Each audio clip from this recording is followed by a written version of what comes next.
Bueno, entonces sí, ahora sí ya vamos a empezar. Vamos a mantener los micrófonos apagados todo el tiempo, las cámaras si quieren, pero les funciona la conexión mejor si las tienen apagadas. Y ya al final, cuando terminemos y queramos conversar un ratico, pueden volver a encender todo. Vamos a poner esto en... Ahora sí, estamos, ¿verdad? Bueno, nuevamente muy bienvenidos a todos los que nos llegan de todas partes, desde Bogotá, desde Estados Unidos, desde Panamá, desde las distintas ciudades de Colombia. Me encanta tenerlos aquí y me encanta poder volver a presentar uno de los viajes más emblemáticos de Paideia, el gran viaje cultural a Egipto. Creo que es uno de los puntos fundamentales, un destino fundamental en en toda la lista de viajeros culturales. Todo el mundo tiene que tener a Egipto en su itinerario. Yo les cuento que la primera vez que fui a Egipto, yo creía que ya lo sabía todo. Es decir, que estaba muy familiarizada con el entorno porque las pirámides, los templos, los jeroglíficos, todo lo típico de Egipto lo hemos visto siempre, desde siempre National Geographic nos ha inundado de eso. Pero lo que a mí más me marcó, no, realmente no fue eso. Fue, fueron muchas cosas y eso me pasó con una escena muy mínima. Yo me acuerdo estar caminando por un templo en Luxor, eh, bueno, creo que era Karnak, en todo caso Luxor mismo, y estaba ahí parada frente a una columna y yo no estaba pensando realmente en nada profundo, yo simplemente la miré y fue como si me cayera el peso del tiempo encima, pero en el buen sentido. Porque esa columna llevaba de pie ahí más de 3000 años y yo simplemente acababa de llegar. Entonces es difícil explicar la sensación sin que suene grandilocuente, pero es como si en un segundo uno entendiera realmente su propia escala. Eso fue lo que Egipto hizo en mí. Me ubicó, me mostró qué significaba convivir con una historia que todavía está en uso y por eso me entusiasma muchísimo presentarles este viaje, porque uno no va a Egipto a ver sitios famosos, o eso es lo que yo espero. Va a encontrarse con una civilización que sigue conversando con el presente. Y sí, es un viaje impresionante, es un viaje muy grande, es un mega viaje, pero sobre todo es un viaje muy revelador. Y yo quiero que eso les pase a ustedes también lo mismo. Egipto es único y yo no, y no es por decirlo, pues como por decir que cualquier destino es único, es que de verdad no hay otro país que combine tantos tiempos, tantas capas, tantos mundos. Es decir, lo que hay en Egipto no hay en ningún otro lugar del mundo. Uno llega a Egipto esperando un Egipto faraónico, sí, por supuesto, ahí está, pero también está el Egipto árabe, el Islam medieval, las iglesias coptas, la modernidad ruidosa del Cairo, el café turco, la mezquita que llama a la oración, está un relieve de Ramsés por ahí. Todo convive sin pedir permiso y eso tiene un efecto inmediato en el viajero, porque lo obliga a uno a observar, a comparar, a hacerse preguntas. Egipto desarma muchísimo prejuicio, pero también muchas ideas fáciles, porque uno llega con un rompecabezas en la cabeza y empieza a entender que las piezas no es que estuvieran mal, porque a veces uno no entiende muy bien, sino que estaban simplemente incompletas. Y para ayudarlo a uno a complementar, pues viene este año, que es las personas que viajen el año entrante, en el 2026, pues van a tener algo que ninguno de los que viajamos anteriormente tuvieron, que es por primera vez el Gran Museo Egipcio abierto en su totalidad. Sí, ese que llevamos esperando casi 2 décadas a que lo abrieran, que nos lo abrían por pedacitos, que nos decían que ya lo iban a abrir y se demoraban 2 meses más y que ya, finalmente ya está completamente abierto. Es un museo pensado para que por fin entendamos esa civilización en conjunto, no en fragmentos, no en vitrinas sueltas. Es decir, por primera vez vamos a tener a Tutankamón entero, o sea, todo el tesoro de Tutankamón entero. Y ahí en ese museo los sistemas ya van a estar mucho más claros porque los periodos los vamos a poder leer sin confusión. Entonces, este gran museo, que sus siglas en español serían bueno, sus siglas son el GEM, cambia totalmente la experiencia del viaje, porque después del museo, ustedes que ya cuando visiten el museo ya habrán visto los templos y las tumbas y todo va a tener una lógica distinta. Y ya en vez de qué bonito, van a empezar a decir, ah, ahora sí ya entendemos por qué esto es así. De este museo les voy a hablar un poquito más adelante también. En Egipto uno puede correr de templo en templo y sentir que lo vio todo, pero en realidad no entendió nada.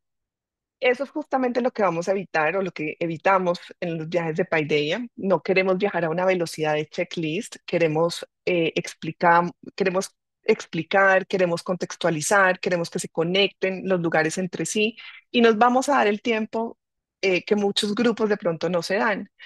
Si ustedes han visto, los itinerarios generalmente de Egipto duran 7, 9 días máximo. Esto es lo que queremos nosotros, darnos un poquito más de tiempo para recorrer más Egipto. Pero es que el viaje de nosotros empieza también mucho antes de llegar allá. Incluye todo un compendio de preparación, porque no queremos hacer una cultura densa, no queremos hacer una cultura académica en el sentido pesado, pero sí queremos una cultura útil, algo que les ayude a ustedes a leer lo que están viendo. ¿Y por qué funciona? Porque, pues, como les digo, este viaje no empieza en el Cairo, empieza mucho antes, de hecho, empieza 2, 3 meses antes. Todos ustedes van a recibir la preparación cultural completa, charlas, videos, herramientas visuales, contexto histórico, claves de lectura. Eso significa que cuando ustedes estén frente a una tumba del Valle de los Reyes o frente a la sala hipóstila de Karnak, pues ya sepan qué están viendo y por qué es importante. Es decir, este viaje es para que ustedes entiendan lo que van a estudiar. Eso sí, requiere pues juicio, compromiso y responsabilidad por parte de ustedes para que eso suceda. Aterrizamos en el Cairo después de pasar la noche volando, pero no nos vamos a quedar en el Cairo. Pasamos la noche en el Cairo, llegamos, pero al día siguiente volamos hacia el sur y esto tiene una razón muy clara. Si uno quiere entender Egipto, pues tiene que empezar por el origen, no por el final. Entonces, el Alto Egipto, que es el que queda ahí en el sur, Asuán, Abu Simbel, la primera catarata del Nilo, era la frontera del imperio. Desde allí llegaban el oro de Nubia, las caravanas del África profunda, el incienso que venía del Mar Rojo. Es un Egipto más antiguo, más africano, más sobrio. Y esa atmósfera ayuda mucho a empezar a leer el país sin distracciones. Así que llegamos precisamente a Asuán para iniciar este recorrido desde el sur.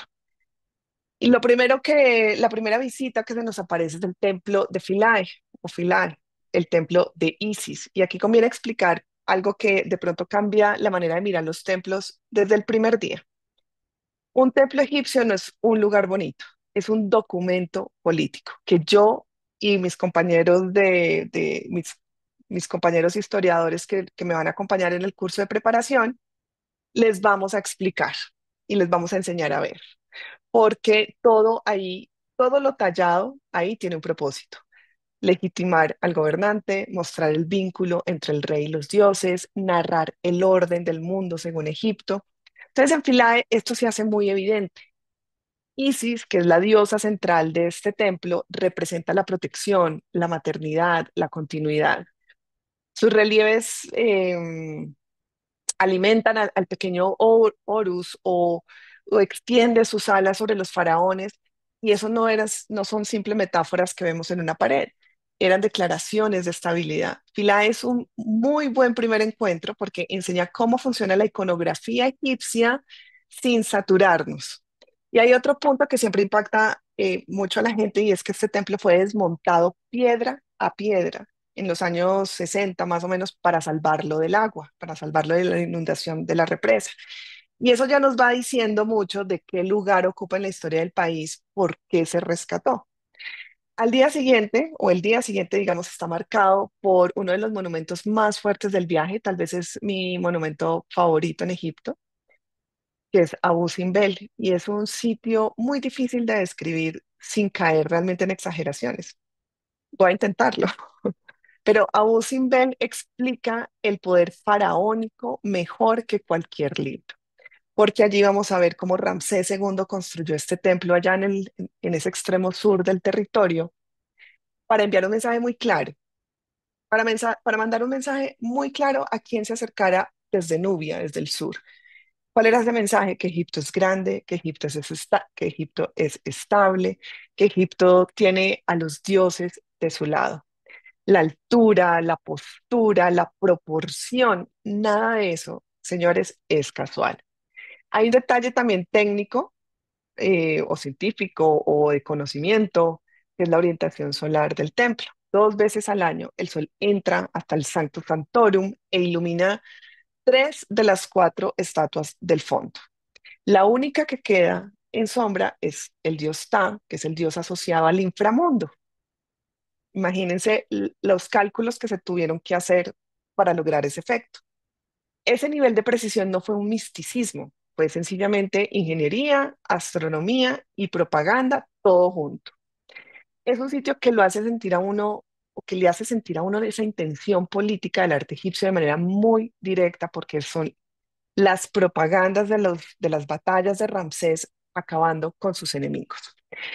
Este templo, junto con el de al lado que ya les voy a contar, también fue rescatado y también fue movido pieza por pieza porque estaba en otro lugar y fue movido aquí para salvarlo de la presa y lograron encontrar la misma situación geográfica para que el efecto de la luz 2 veces al año siguiera igual. Al lado del templo de Ramsés está el templo de Nefertari. Nefertari era la esposa favorita de Ramsés II y es una joyita de templo. Algo impactante particular de este templo, que pues que parece un detalle, pero no lo es, y es que en el arte egipcio la escala de las figuras simboliza jerarquía y el faraón siempre es más grande que los demás. Ustedes se van a dar cuenta que siempre el faraón está en una proporción, en una altura y sus hijas, su esposo, sus allegados en una escala muchísimo menor, pero en este no.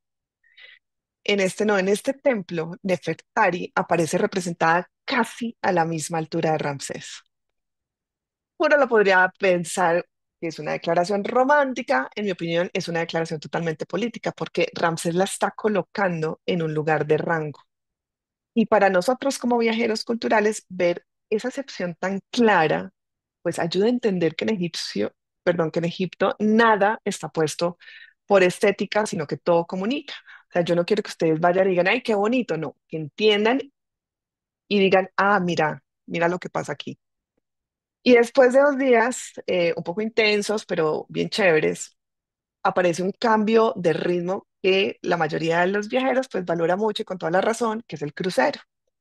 No es un lujo decorativo, sino que es parte del viaje cultural y es importante tenerlo en cuenta, porque el Nilo es la columna vertebral de Egipto. Todo lo importante ocurre ahí pues a las orillas del Nilo. La agricultura, el transporte, la religión, la política, los calendarios, las migraciones. Entonces, navegar el Nilo no es pasar el tiempo plácidamente, es ver realmente cómo funciona el país desde adentro. En el barco pasan cosas simples pero reveladoras. Van a poder ver las palmeras alineadas en la ribera, las aldeas que siguen viviendo como hace siglos, los niños que saludan ahí desde el borde, desde la orilla, los campos estrechos donde todo depende del agua. Entonces, si ustedes observan bien, el crucero es una lección de geografía y economía sin necesidad de decir una sola palabra. Además, bien cómodo, bien chévere, bien bonito. Durante la navegación, el itinerario pues nos marca la visita a Komombo. Este templo es muy inusual porque es doble. Es una mitad está dedicada a Sobek, el dios con cabeza de cocodrilo, y la otra a Horus, el halcón. En términos simbólicos, Egipto está diciendo, el orden convive con el caos, no se cancela, se equilibra. Es una idea que aparece en toda la cultura egipcia. El poder no elimina la incertidumbre, sino que lo va administrando. Pero además, Komombo tiene uno de los relieves médicos más interesantes del mundo antiguo. Allá van a poder ver en relieve instrumentos quirúrgicos, escenas de nacimiento, indicios de cómo entendían el cuerpo. Es un lugar perfecto para ver cómo se mezcla ciencia, religión y política en un mismo espacio. Después encontramos otro templo, que es Edfu, que es uno de los templos mejor conservados del país porque estuvo enterrado durante siglos bajo la arena y los sedimentos. Entonces, cuando uno entra, las proporciones, la oscuridad, el juego de luz, la acústica, todo muestra cómo debía sentirse un templo egipcio cuando estaba vivo. Y aquí en este templo el protagonista es Horus, que está representado como el hijo que derrota al caos. Es un muy buen lugar para explicar el mito de Set y Horus, que seguramente también lo van a conocer antes de llegar allá, y cómo ese relato organiza gran parte del imaginario político egipcio, porque es el faraón como garante del orden. Edfu impresiona no tanto por su tamaño, porque no es el más grande, pero impresiona porque es muy coherente, está entero. Y eso lo convierte en una especie como de libro tridimensional del periodo tolemaico, que es la última gran dinastía del Egipto antiguo. Después seguimos con nuestro itinerario de navegación y llegamos a la visita al pueblo nubio. Y aquí conviene hacer una aclaración importante y es que Nubia no es un extra pintoresco, sino que es parte fundamental de la historia del país, aunque a veces se le dé un tono bastante turístico. Pero la Nubia histórica fue un reino, además una región que ya no existe, pero la Nubia histórica fue un reino independiente, fue aliada, fue rival, fue territorio estratégico, fue fuente de recursos. Su cultura dejó una huella en el arte, en la religión, en la política, y aunque muchos pueblos nubios fueron desplazados por la construcción de la presa de Asuán, la identidad nubia sigue viva. Entonces, compartir una tarde con ellos, tomar té, escuchar sus historias, entender la relación entre Nubia y el Valle del Nilo, ayuda a completar la imagen de un país más allá de los faraones, sobre todo entender que la diversidad étnica y cultural también que hay en el Egipto desde miles de años atrás. Es un Egipto que casi nunca aparece en los documentales, pero que explica mucho sobre esa mezcla cultural del país.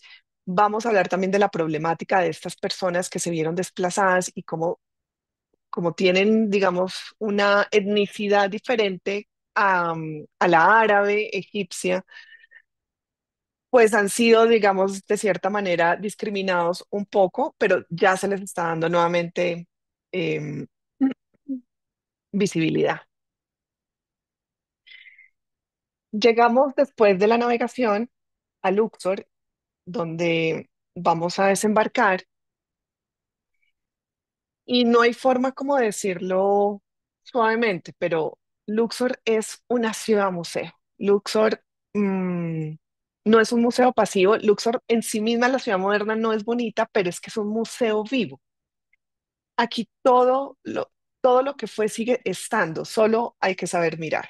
Luxor es la antigua Tebas, que no sé si la habrán escuchado, seguramente sí, capital del Imperio Nuevo. Estamos hablando del momento de mayor poder del Egipto faraónico. Aquí gobernaron los grandes personajes que ustedes van a empezar a escuchar, sobre todo también en las clases. Seti, Ramsés, Hatshepsut, Tutmosis, todos querían dejar su huella ahí. Por eso esta ciudad está dividida simbólicamente en dos riberas. La del este, donde sale el sol, la vida, los templos, el esplendor, y la del oeste, donde muere el sol. Por eso allá están las tumbas, el silencio, el más allá. Nosotros vamos a empezar por el oeste. Vamos a ir al Valle de los Reyes, es decir, en el lado donde se pone el sol, donde está la muerte, digamos. Y no hay nada como estar ahí para entender qué era el poder en el Egipto antiguo. Los faraones ya en esta época de las tumbas ya no construyen pirámides porque se han vuelto muy visibles para los saqueadores, además muy caras para el erario público, así que se decide excavar en la roca y enterrarse en hipogeos. es decir, enterrarse dentro de la montaña. Tumbas que son invisibles desde afuera, pero deslumbrantes completamente desde adentro. Cada una de las que vamos a visitar es diferente. Uno puede entrar más o menos como a 5 o 6 tumbas y van a encontrar colores todavía muy vibrantes, escenas del libro de los muertos, van a encontrar cielos pintados en el techo, que no están ahí por decorar, es una cartografía del más allá, porque el faraón necesitaba, o la persona de la tumba necesitaba estar guiado en la oscuridad, y esas paredes eran un mapa espiritual. Y por supuesto también está la tumba, la famosa tumba de Tutankamón, que si alguien quiere verla, puede entrar, es un opcional que ofrecemos también. Fue allá en 1922 completamente intacta, todo el tesoro ya saben que está en el museo, pero la tumba está muy bonita. Al otro lado de ese cañón, por decirlo de algún modo, encontramos un templo maravilloso, un templo rarísimo, un templo que uno no sabe como por qué lo hicieron así, que es el templo de Hatshepsut, que es la única mujer que gobernó Egipto como faraón.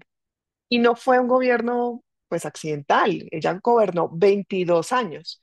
Ella mandó a construir ese templo ahí al pie de la montaña con una arquitectura de líneas muy puras, que parece demasiado moderno. Es un templo que no busca imponerse por el tamaño, sino por la elegancia, muy distinto a toda la estructura de los templos que veníamos viendo. Y en esos relieves, Hatshepsut aparece vestida como hombre, con una barba ceremonial, pero al mismo tiempo declara su origen divino, que es hija de Amón. En digamos, como en el antiguo Egipto no existía el rango de faraona, como, con el mismo estatus de faraón. La faraona era más que todo como la esposa regente, pero cuando quien ostentaba el poder era una mujer, no existía una palabra para eso, con lo cual ella no es faraona, sino que ella es faraón. Y ella sabía que debía justificar su lugar en el mundo de hombres, y entonces lo hizo con esta obra y no con discursos, y su templo es todo un manifiesto. Y si después de el Valle de los Reyes y el templo de Hatshepsut, pues nos llevaban al silencio, al recogimiento, pues ahora nos vamos a la ribera este, que nos va a sacar de todo eso con mucha fuerza. Es decir, ya vamos a visitar la orilla de la vida, de la luz, del sol. Visitamos Karnak, que es uno de los complejos religiosos, yo creo que es, sino el más, de los más grandes del mundo. No es solo un templo, es una ciudad de templos, es un complejo, y durante más de 2000 años fue ampliado por distintos faraones, con lo cual ustedes ahí van a ver cómo cada faraón va aumentando y va añadiendo y va poniendo su huella. Entonces, por eso es que se va ampliando y se va engrandeciendo. Y ustedes ahí pues no van a caminar, sino que van a navegar entre columnas. ¿Y qué columnas? La sala hipóstila de Karnak, que son unas 134 columnas. Esto no se puede escribir con palabras. Cualquier cosa que yo les diga me va a quedar corta. Ahí tienen que estar. Es una arquitectura pensada para hacer sentir al humano muy pequeño, como la anécdota que les conté al inicio, que fue lo que me pasó a mí. Me ubicó en el mundo, me sentí absolutamente mortal y lo ubica uno no con crueldad, sino con propósito. Los templos egipcios eran espacios de mediación entre el hombre y lo sagrado, y Karnak cumple perfectamente esa función, o sea, es perfecto para eso. Uno entra por un mundo y sale por otro. Después vamos a ver el templo de Luxor, que está en pleno corazón de la ciudad, está integrado al tejido urbano moderno, y sin embargo cuando uno entra, siente que todo el ruido de la ciudad se apaga. Este templo no era un santuario cualquiera, era el escenario de la renovación del cosmos, literalmente. Y a diferencia de Karnak, que fue construido y ampliado durante más de 2000 años por decenas de faraones, el templo de Luxor tiene una unidad mucho más clara.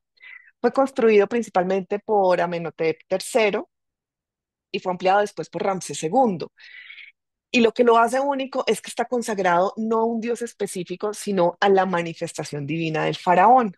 Es decir, este era el lugar donde el faraón renovaba su legitimidad, su condición divina y su papel como intermediario entre el cielo y la tierra, porque Karnak estaba dedicado a la tríada de Tebas. También tiene una cualidad muy especial y es que está unido a Karnak por una avenida de esfinges de más de 2 kilómetros.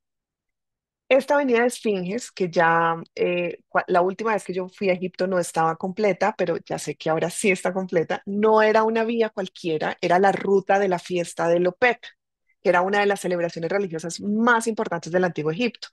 Durante varios días, las estatuas de los dioses Amón, Mut y Yonsu, que es esta triada tebana que les digo, los sacaban en procesión desde Karnak hasta Luxor, entre música, ofrendas, rituales hasta, mm, bueno, y era un momento de renovación muy simbólica del poder del faraón que se volvía a fundir con lo divino.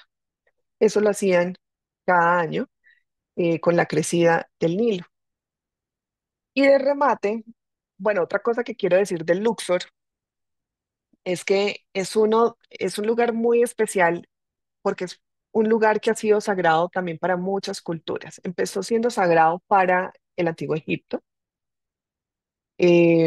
por Amenhotep III y Ramsés, pero después cada civilización que llegó a Egipto lo consideró objeto de culto. Es decir, cuando llegan los romanos, hacen también una especie de templo a el emperador romano. Luego, cuando viene el Imperio Romano ya cristiano, se hace también ahí un templo cristiano. Ya queda muy poco de eso, pero todavía hay un fresco que lo deja ver. Hay un baptisterio también, y además hoy en día, después que cuando Egipto se islamiza, ahí funcionó mucho también una mezquita. Entonces, realmente el poder del Luxor es ese que siempre ha sido para los egipcios un espacio de culto, de oración, un espacio sagrado y místico. Y ya de remate en esta ribera, vamos a ir al templo de Dendera, que es una visita que pocos hacen, que es el templo dedicado a Hathor. Y aquí la atmósfera nos va a cambiar un poquito porque es un templo más compacto, pero con un nivel de conservación impresionante. En el techo vemos representaciones de la diosa Nut, ese cielo estrellado, y también los zodiacos egipcios. Si bien ahí en la diapositiva, en la esquina inferior izquierda, ven el zodiaco de Dendera. Ese zodiaco es impresionante, esto fue hecho por la dinastía tolemaica porque ahí está grabado exactamente el nombre del emperador romano que reinaba en esa época, con lo cual se puede datar perfectamente, pero tienen que tener en cuenta que este no es el original. El original, no me van a, ya se, pues pueden adivinar dónde está, ¿no? En el Louvre de París. Pero bueno, podemos verlo y sé que lo van a disfrutar mucho. Y después de haber estado en esos espacios pues, de la muerte, de la realeza, del poder, venir aquí a Dendera es como una especie de respiro, es un templo que cuida, que no impone, pero que cobija. Y ya al final, cuando regresamos al Luxor, después de toda esta jornada, uno siente que ya no solo ha caminado por ruinas, sino que, bueno, este par de jornadas, ¿no? Ha transitado también por la concepción egipcia del mundo, de la vida, de la muerte, por la divinidad, el equilibrio, y todo eso lo hemos visto, pues ya no en un libro, ya no en un documental, sino a pie, con el polvo del desierto en sus zapatos. Después de haber sentido el impacto de Luxor, del Nilo, del sur, vamos a tomar un vuelo de regreso al Cairo, pero otra vez no nos quedamos ahí, porque nos vamos directamente hacia el norte, hacia la costa, a una ciudad que fue durante siglos la capital intelectual del mundo, Alejandría. Y aquí el Egipto pues nos cambia otra vez. Cambia el clima, cambia la arquitectura, cambia el ritmo. Ya no estamos en la sequedad del desierto ni en la mística del Nilo, estamos frente al Mediterráneo y eso se siente. Hay brisa, hay olor a sal, hay una nostalgia suave en el aire. Alejandría es esa ciudad fundada por Alejandro Magno en el 331 antes de Cristo. Y ya, señores, olvídense de esa ciudad, prácticamente no queda nada. Esta fue la ciudad de la gran Biblioteca de Alejandría, la que quiso contener el saber del mundo antiguo, una utopía cultural que pues ya desapareció físicamente, pero que sigue siendo un símbolo de algo que va más allá de los libros, que es la aspiración de comprenderlo todo. Vamos a visitar la nueva Biblioteca de Alejandría, que es como una pausa intelectual en medio del viaje. Es un edificio ultra contemporáneo, pero profundamente simbólico. Si la ven ahí, tiene una forma semicircular que recuerda al disco solar emergiendo del mar. Los muros están cubiertos con escritura de todos los alfabetos conocidos en el mundo. Y sí, pues aquí ya no vamos a ver ruinas, pero venimos a honrar la idea misma del conocimiento. De lo poco, o sea, del poco pasado grecorromano que podemos ver en Alejandría, tenemos la columna de Pompeya, que no tiene nada que ver con Pompeyo, pero que se erige como uno de los pocos monumentos verticales que aún persisten de la Alejandría antigua. Visitamos también las catacumbas de Shokafa, perdón, es que siempre el egipcio no es, el árabe no es el mío, como el Shokafa, que es un lugar realmente insólito porque aquí lo que vemos es un cruce de dos mundos, es algo supremamente interesante. Es como un sincretismo cultural. A mí me encantan los sincretismos. Entonces vamos a ver tumbas romanas decoradas con símbolos egipcios. ¿Sí ven el sincretismo ahí?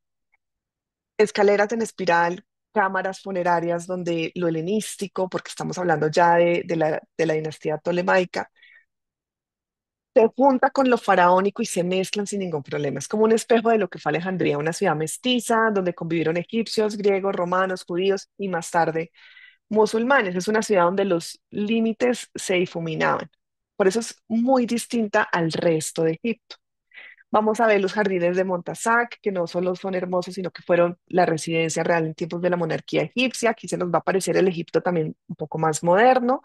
Vamos a respirar otro Egipto, el de los cafés frente al mar, el de Kadafis componiendo su Ítaca, el de las cúpulas otomano-italianas, eh, el de todos esos poetas que escribieron mirando las olas.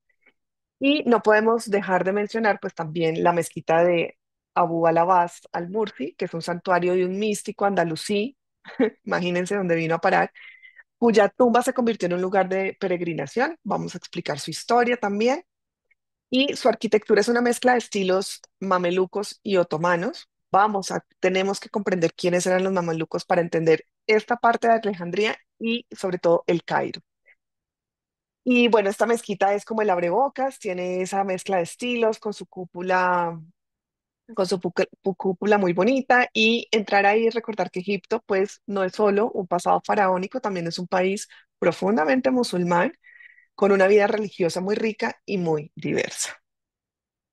La última visita en Alejandría es la cornisa, esa avenida costera que bordea el mar. Vamos a ver la fortaleza de Qaitbay, construida sobre las ruinas del, se cree, legendario faro de Alejandría.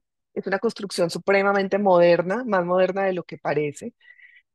Eh, y nos viene a decir que realmente, como conclusión, Alejandría no es un lugar como para apabullarse y decir, ay, Dios mío, qué espectáculo, pero es un lugar para pensar. Con Alejandría el viaje se vuelve muy introspectivo, porque después de tanta piedra sagrada, tanta muerte ritual, tanta eternidad allá, Alejandría nos regala algo más suave, más melancólico, más moderno, moderno clásico, como esos finales del siglo XIX, principios del XX, esa sensación de que el conocimiento también es sagrado desde hace miles y miles de años. Finalmente llegamos al Cairo, por fin, pero llegar al Cairo quiere decir que ya se nos está acabando el viaje. Y bueno, llegar al Cairo, después de haber navegado por el Nilo, después de haber caminado entre las columnas de los templos milenarios, de haber sentido la brisa del Mediterráneo en Alejandría, es como entrar en una ciudad que ya uno no sabe en qué siglo vive. Y esa es exactamente su magia, pero también su sino. El Cairo no se parece a nada, es abrumador, es fea, es a veces sucia porque sucia en el sentido de que es muy difícil, o sea, tiene el desierto al lado, entonces es muy difícil de desempolvar, pero otras veces es muy luminosa, es una ciudad que no busca gustarle a uno, sino que le lanza a uno la verdad en la cara. Esa verdad es que en sus calles conviven faraones, califas, cruzados, místicos revolucionarios, vendedores de tamarindo, de todo lo que ustedes quieran. Todo pasa a la vez. Lo sagrado, lo vulgar, lo eterno, lo provisional. Hay que estar preparados para eso, porque lo que conmueve del Cairo no es solo su historia, sino esa brutalidad, eh, eh, sí, como esa brutalidad con la que se vive, con la que se anda, con la que se negocia, con la que se mueven ellos, ¿no? Y empezamos, digamos, pues obviamente, con lo inevitable, que son las pirámides de Giza, las hemos visto toda la vida, y sin embargo, verlas ahí de pie, desafiando el tiempo, pues le cambia a uno el eje, sí o sí. No solamente por su tamaño, que son imponentes, sino porque, pues por lo que representan, que es esa voluntad de permanecer. La Gran Pirámide de Keops es en sí misma una afirmación radical contra el olvido. No fue hecha para el visitante moderno. Yo creo que no tenemos realmente la capacidad de conceptualizar su simbolismo. Fue hecha para que el nombre del faraón no desapareciera jamás. Y lo logró, porque ahí sigue 4.000 años después. Esa pirámide fue construida hacia el 2570 a.C. y durante casi 4.000 años fue la estructura más alta jamás construida por el ser humano. De hecho, aún hoy los arqueólogos no se ponen todavía de acuerdo sobre cómo lograron semejante hazaña sin grúas, sin ruedas, sin acero. Y por favor no se les vaya a pasar por la mente ni por un segundo que fue construida por los extraterrestres. Y si se les ocurre, pues no se le vayan, no se lo vayan a decir a un egipcio porque es ofenderlo bastante. Y esa incógnita es parte de su fuerza, porque no es solo una tumba, es un manifiesto, como todo en Egipto. Tenemos también a sus otras dos compañeras, por supuesto, que Kefren y Miserinos, igual de hermosas, igual de imponentes. Y ahí cerquita encontramos a la Esfinge. Pues la Esfinge ahí que no busca explicaciones, ella no se presta a interpretaciones fáciles para nada. Está ahí medio erosionada, con la nariz ausente, con la mirada intacta. ¿Qué es? ¿Una guardiana? ¿Es un acertijo? ¿Un resto de una idea que ya no entendemos? No lo sabemos, pero la sensación es muy clara, nos está observando, no nosotros a ella. Y ese enigma de qué miran y qué saben esas piedras, ay, los va a acompañar durante todo el viaje.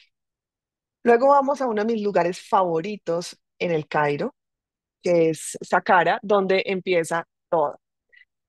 La pirámide escalonada de Djoser fue diseñada por Imhotep y a mí me encanta porque es el primer intento arquitectónico de construir hacia el cielo. Antes de eso, los reyes eran enterrados en mastabas planas. Pero esta estructura inaugura la noción de verticalidad en el pensamiento egipcio, la idea de que el alma puede ascender. Es la antesala de todo lo que vendrá después. Es el primer intento humano de hacer algo verdaderamente inmortal. A mí me parece que es un monumento espectacular. En Saqqara también tenemos la mastaba, bueno, también tienen una mastaba, que es una tumba de un noble decorada pues, con escenas de la vida diaria, muy bien conservada. Y ahí entendemos algo fundamental, por si no lo habíamos entendido antes, es que la muerte egipcia no está enfocada en el fin, sino en la continuidad. La pesca, la cosecha, el banquete, todo se debía repetir también en el más allá. Por eso se pintaba. Todo lo que no estuviera representado no permanecía. Por eso es que a veces cuando querían olvidar o mandar a una persona o a un faraón al ostracismo, al olvido, rayaban o quitaban su imagen de la piedra, porque para ellos todo lo que estuviera representado tenía vida eterna. Lo fascinante es la naturalidad con la que está representada esa vida cotidiana en esta mastaba. Ahí van a ver ustedes personas preparando el pan, personas abrazando a sus hijos, jugando, porque la eternidad no solamente era solemnidad, también era cotidianidad. Más adelante eh, van a ir a Memphis, donde van a ver esta espectacular y gigantesca estatua de Ramsés II, ahí caída de espaldas. No está en pie, pero sigue muy imponente. La mano cerrada, la mirada al frente. Es un faraón vencido por el tiempo, pero no por la memoria.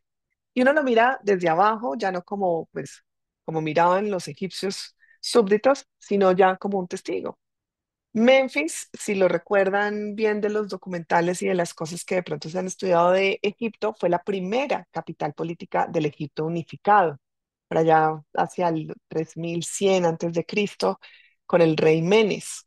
Aquí se adoraba a Ptah, ese dios creador y de la oscuridad, también patrón de los artesanos, ese que no se iluminaba en Abu Simbel, ¿se acuerdan?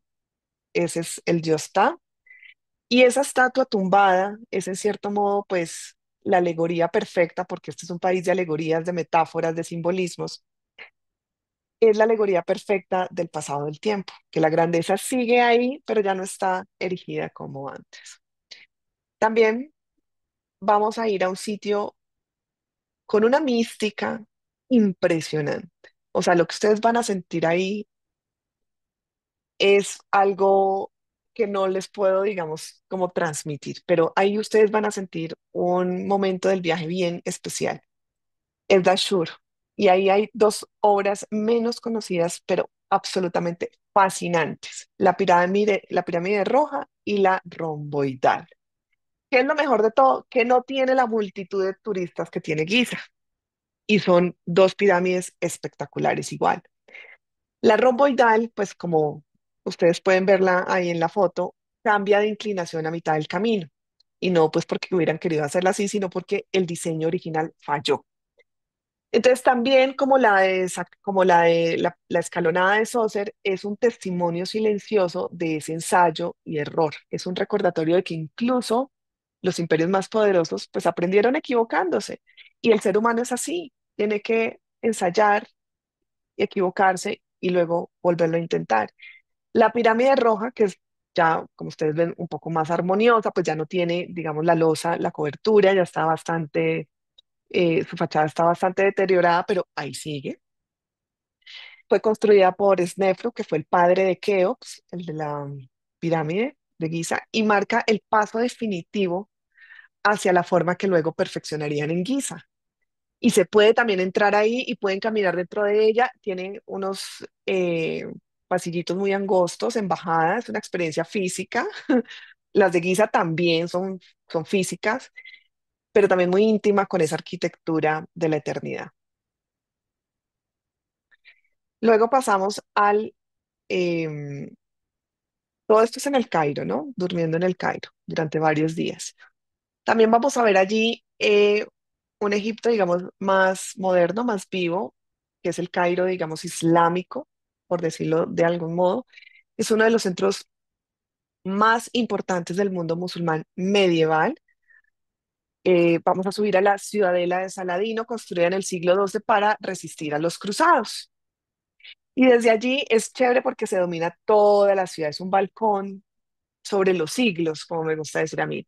La ciudadela fue sede del poder político durante más de 700 años y desde sus murallas se ve el perfil, pues como es el skyline del Cairo, pues caótico, no muy lindo, pero es que es el Cairo, ¿cierto? Entonces ahí van a ver ustedes cúpulas, antenas, minaretes, terrazas, todo el ruido, la fe, la historia. Aunque es abrumador, es una delicia estar ahí. Y en el interior de la ciudadela encontramos la mezquita de Alabastro, que es el símbolo del nacionalismo egipcio moderno, porque allá está enterrado Mohammed Ali, que es el padre de la modernidad egipcia. Es el hombre que quiso romper con el dominio otomano y fundar un Egipto soberano. Lo terminaría haciendo, terminaría él y su hijo modernizando bastante o llevando a Egipto a la modernidad. Y su tumba está ahí, sencilla, flanqueada por columnas, y desde la galería pues uno ve el Cairo como no sé, como una alfombra de piedra de cúpulas de humo. La verdad es que es una de las mezquitas más lindas que yo he visitado en el mundo. Vale mucho la pena. A veces me gustaría tener una hidrolavadora y limpiarla toda, pero estaría igual 2 días después, porque es que está al lado del Sahara. Entonces eso siempre afecta bastante. Es una mezquita que está, miren lo que les digo, ¿sí ven que me gustaría coger una hidrolavadora? Es una mezquita que está inspirada en Santa Sofía de Estambul porque claramente es de estilo otomano y tiene una escala monumental, pero no es fría, entra una luz suave, filtrada por vitrales color ámbar, con un mármol blanco de paredes mm,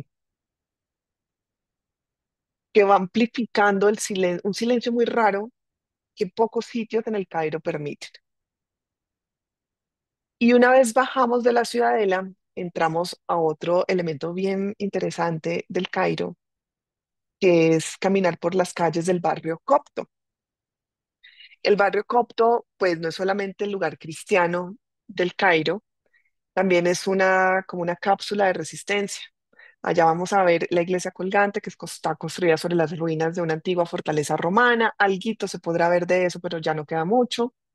El altar está lleno de íconos, las columnas son todas distintas y van contando una historia, la de una fe que ha sobrevivido a persecuciones, a conquistas y a olvidos. Aquí se cree que incluso vivió la Sagrada Familia durante su ida a Egipto. El cristianismo copto, que vale mucho la pena también estudiarlo, es uno de los más antiguos del mundo. Acuérdense que los cristianismos orientales, el siriaco, el copto, son muy, muy, muy antiguos y vienen siendo, digamos, como los primeros cristianismos antes de llegar al cristianismo católico romano. Este cristianismo copto también, pues sobrevivió a la islamización, sigue practicando una liturgia que conserva elementos de la religiosidad egipcia precristiana, pero lo más interesante del mundo copto es que si uno se pone realmente eh, pues como puntilludo con esto del pasado del antiguo Egipto, podríamos estar diciendo que los coptos son la línea o la conexión directa con el antiguo Egipto. Es decir, son realmente los descendientes de los antiguos egipcios, no tanto los árabes musulmanes actuales. ¿Por qué digo esto? Porque es que el copto, la lengua copta, es una evolución del domótico, que es una evolución del idioma del antiguo Egipto. Entonces, sí hay una línea directa por lengua con el antiguo Egipto. Se cree que se cristianizó esta parte del mundo por San Mateo. Y si ya hemos visitado, bueno, ya hemos atravesado lo antiguo, lo espiritual, pero ahora les toca sumergirse en lo popular. Vamos a visitar el bazar de Han al-Jalili, que no es un mercado cualquiera, ni es 2 cuadras ni 3 cuadras, son manzanas y manzanas y manzanas enteras de bazar. Es un teatro donde se representa la negociación como arte. Aquí se vende de todo, lámparas, incienso, réplicas, objetos auténticos, recuerdos de plástico, cosas de cocina, baratijas, ropa, todo.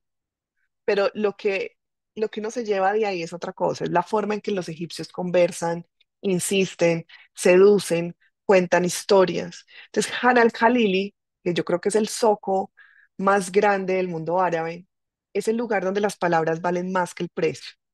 El regateo no es simple comercio, sino que es un ritual muy cultural. Y allí uno también es parte de la escena.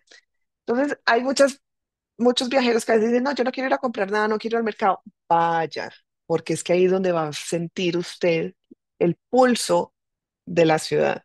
No es un mercado para turistas, es un mercado para los egipcios. Y si puede ser un poco abrumador, no les voy a decir que no, pero abran la mente, disfruten la experiencia y sobre todo, por favor, no se vayan a perder. Y cerramos el Cairo, obviamente, con el lugar más renombrado últimamente, el que está en boca de todo el mundo en las noticias, el Gran Museo Egipcio. Lo que hace que el GEM sea tan relevante es que por primera vez, como les dije en un principio, Egipto organizó toda su colección faraónica en un solo lugar siguiendo criterios modernos. No es un museo, digamos, nada más nuevo, es un museo que ordena un país entero.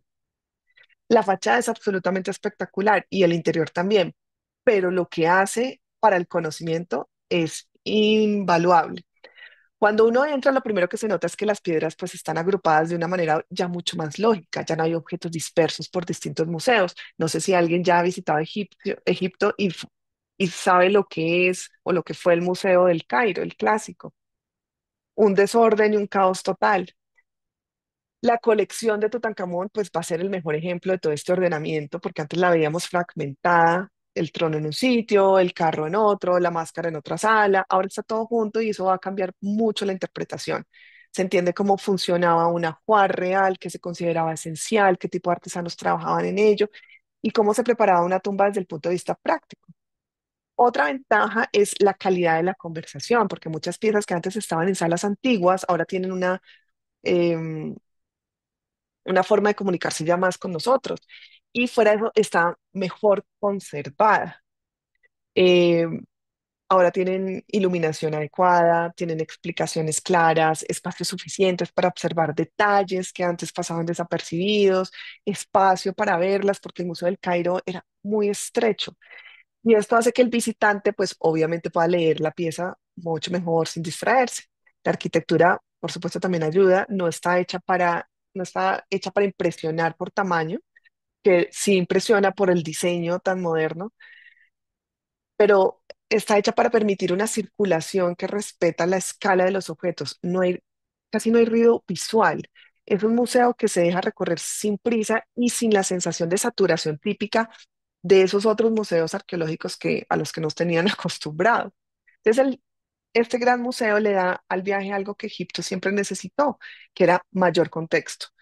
Y después de visitarlo, pues de verdad que todo les va, o sea, es como el sello para ordenar ya todo lo que vieron durante el viaje. Ya ustedes saben quién fue Ramsés, Seti, Hatshepsut, ya nada es tan abstracto, van a tener un contexto muchísimo real. En el itinerario, no sé si lo tienen, pero cuando lo tengan y lo lean bien, estaba el Museo Egipcio del Cairo. Lo teníamos, por supuesto, porque no sabíamos cuando sacamos el viaje, no sabíamos a ciencia cierta si el Gran Museo Egipcio lo iban a abrir o no. Pero ya al ya estar abierto totalmente, pues nos parece que es mejor darle el tiempo suficiente al nuevo museo para recorrerlo y admirarlo por completo. Porque este Museo del Cairo, el clásico, pues no se va a cerrar, pero su función cambió por completo. Ya no tiene las piezas estrellas del periodo faraónico, porque ya todas fueron trasladadas al nuevo.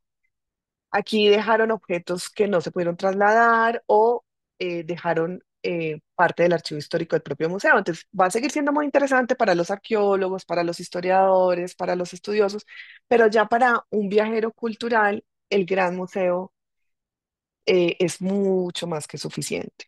Entonces, de pronto, si leen en el itinerario que el Gran Museo está ahí, pues lo vamos a ajustar para dedicarle el día completo al nuevo.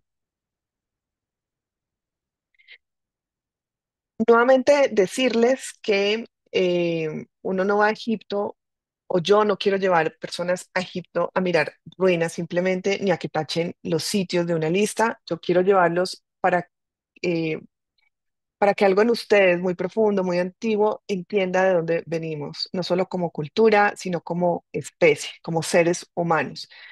También para saciar nuestra curiosidad por una de las civilizaciones más grandes que ha existido jamás, por supuesto, pero también reconociendo a sus habitantes actuales, con su cultura, con sus costumbres, que finalmente van a ser sus anfitriones. Porque en Egipto, pues, no se viaja por los lugares, sino también por las preguntas. ¿Qué es el tiempo? ¿Qué permanece cuando todo cambia? ¿Qué es lo que un pueblo decide recordar para siempre? ¿O a quién decide que va a mantener en la inmortalidad? Y ya para nosotros es que parte de nosotros se activa cuando miramos a la esfinge, a los ojos o cuando caminamos entre las columnas que llevan miles de años en pie o cuando entramos a una tumba de un faraón, porque algo nos tiene que remover. Entonces no es un viaje para consumir, es un viaje para digerir. para observar lento, para conversar después y sobre todo, pues para no volver iguales, porque no es Egipto el que se transforma con nuestra visita, sino que somos nosotros los que cambiamos cuando lo miramos bien, con respeto, con preparación, con asombro. Así que si sienten ese llamado, es hora de tomar la decisión y partir con nosotros. ¿Cuándo nos vamos? Es decir, ¿cuándo es el viaje? El viaje es dentro de un año todavía, del 2 al 16 de diciembre. Sin embargo, ya nos quedan pocos cupos, con lo cual si están pensando, considerándolo, pues aceleren un poco la decisión. ¿Cómo nos vamos? Ahí está la ruta aérea a través de Turkish Airlines con escala en Estambul, los que salen desde Colombia y supongo que los que salen desde Panamá también, pero ya si están en otros lugares del mundo, pues se puede buscar otra conexión. Lo importante es estar el 2 de diciembre en el Cairo. ¿Cuánto nos cuesta ahí ir? Pues ahí están los precios. En acomodación doble son $6,440 y en acomodación individual 8,790. Se hace la reserva del cupo con $500. Que incluye ese valor, alojamiento en hoteles de 5 estrellas, alojamiento en el crucero, 5 estrellas, toda la alimentación descrita en el programa, ahí lo van a encontrar de desayuno, a almuerzo, de cena. Em, en el crucero son las 3 comidas, todas las visitas que yo les mencioné están incluidas, guía privado de habla hispana, traslados en bus, toda la asistencia en los aeropuertos, siempre y cuando viajen en la ruta del grupo. Si viajan por una ruta diferente, podremos cotizarles el traslado adicional. Seguro médico internacional del viaje. Si no, si ya cuentan con un seguro internacional, pues eh, tienen este complemento, pero no se descuenta.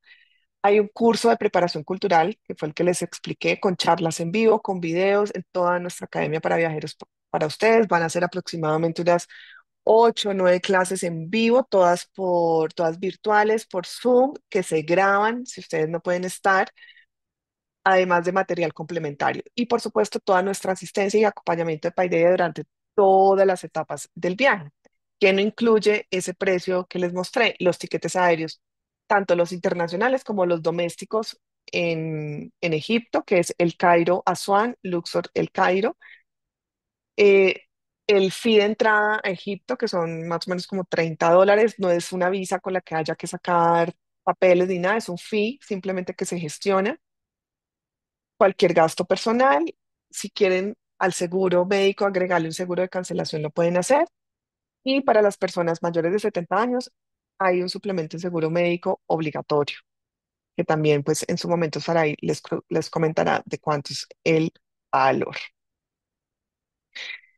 Este es nuestro curso de inmersión cultural en el que vamos a ver la historia del Antiguo Egipto, la historia del Egipto moderno, vamos a ver la religión, la espiritualidad en el Antiguo Egipto, los principales personajes que tienen que tener en cuenta tanto del antiguo como moderno, los principales descubrimientos arqueológicos, el mundo moderno egipcio también, o sea, cómo se islamiza, cómo llegan los árabes, cómo funciona hoy en día y todas sus costumbres y valores locales. Es decir, vamos a hacer un recorrido por la historia de Egipto, enfocándonos obviamente más en el antiguo Egipto, pero eh, sin desconocer el Egipto moderno y contemporáneo. Esto lo empezamos 2 o 3 meses antes de viajar para que nos dé el tiempo de verlo todo.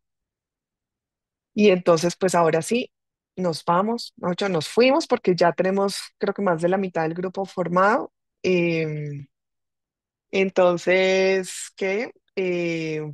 Nada, cualquier cosa, ya saben, me pueden mandar un correo a mí o a Saray, WhatsApp a Saray, les mandamos toda la información. Si tienen dudas y quieren que repasemos casos puntuales, les repito, podemos hacer una videoconferencia juntos. Si quieren presentarle esto a más amigos o a la familia, me dicen, nos programamos o simplemente les mandan la grabación, que Saray se las estará mandando, ¿qué? Mañana. Ujú. Y pues les agradezco mucho el interés por este viaje, qué buena asistencia hasta el final. Y espero pues que no solo hagamos 2, sino 3 grupos a Egipto.